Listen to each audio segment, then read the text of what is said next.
Очередной новый участок дороги появился во Владикавказе. Его протяженность около 400 метров. Он призван разгрузить от большого потока автомобилей перекресток улиц Калинина и Московская. Открытие этого участка – первый этап. В дальнейшем планируется продлить дорогу до улицы Хадарцева. Еще один значимый проект, планируемый городскими властями – благоустройство новой парковой зоны на месте прежней дороги. Уже весной у жителей густонаселенного БАМа появится еще одна зона отдыха с аллеей, лавочками, освещением и зелеными насаждениями. То есть вот весь этот комплекс вопросов позволит полностью снять проблемы на ближайшие годы транспортных заторов в этом микрорайоне, разгрузит участок дороги и Московской трассы, получит развитие зеленое строительство. Поэтому я всех поздравляю вот с этим мероприятием. Еще раз повторюсь, может не такой длинный участок, но он очень важен для нашего города.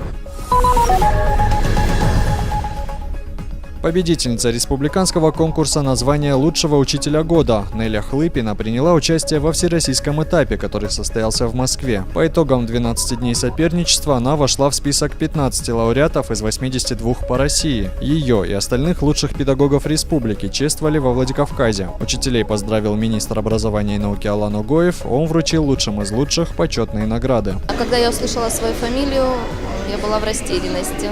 Я не могу сказать, что я испытала радость, потому что в первые минуты ее не было. Я сразу осознала, что меня ждет впереди. Прежде всего, конечно, конкурс – это самый лучший курс повышения квалификации. Это новые ответы на старые вопросы, могу так сказать. В рамках Международной недели предпринимательства в Дагестане прошел форум, главной темой которого стало развитие промышленного и предпринимательского комплекса в России и, в частности, на Северном Кавказе. В работе форума приняли участие более 1000 человек из различных субъектов страны. Заседание открыл глава республики Рамазан Абдулатипов. Он заявил о необходимости привести банковскую систему в нормальное состояние и сделать кредитные ресурсы более доступными. Недавно была правительственная комиссия по развитию, социально-экономическому развитию Северо-Кавказского федерального округа, который участвовал Рамазан Меджимурадович, который проводил Дмитрий Анатольевич Медведев. И по результатам этой комиссии была создана рабочая группа, которую совместно сейчас возглавляет Минпромторг и Минкавказ, и в которую входят все руководители субъектов СКФО, и где, наверное, одним из таких серьезнейших пулов проектов, именно промышленных, являются проекты, которые представляет Дагестан. И сейчас в рамках этой промышленной группы начинается серьезная работа, чтобы и те проекты, которые сейчас есть, промышленные площадки, и новые проекты, нашли и инвесторов, и там технологические схемы реализации. Выставка-ярмарка «Православная Осетия» начала работу во дворце спорта «Манеж». Здесь можно приобрести православные атрибуты, приложиться к чудотворным иконам и мощам святых и купить даже мед. Помимо жителей Осетии, выставку посещают гости из разных регионов России, ближнего и дальнего зарубежья. Работать православная ярмарка будет до 30 ноября.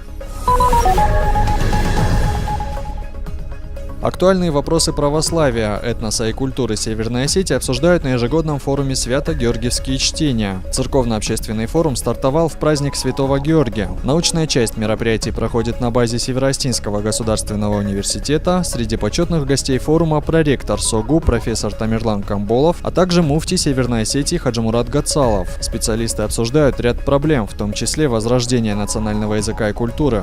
Форум завершится 25 ноября. Понимаем, что мы живем в многорелигиозном, многонациональном мире, и поэтому нужно делать все возможное, чтобы между религиями, между людьми разных исповеданий, разных убеждений было взаимопонимание, была любовь, была дружба, и чтобы никогда не было никакой тени вражды.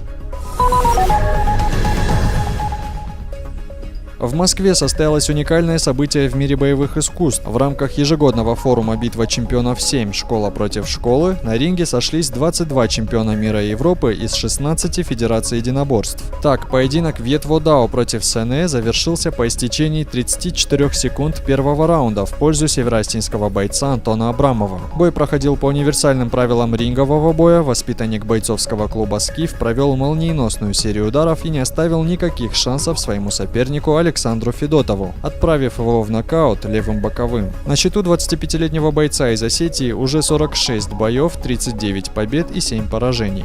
Да, честно говоря, я планировал досрочно бой закончить. Работали над этим. Получилось, установку выполнил, программу. Получилось очень быстро, очень доволен. В общем, прошло так, как планировали.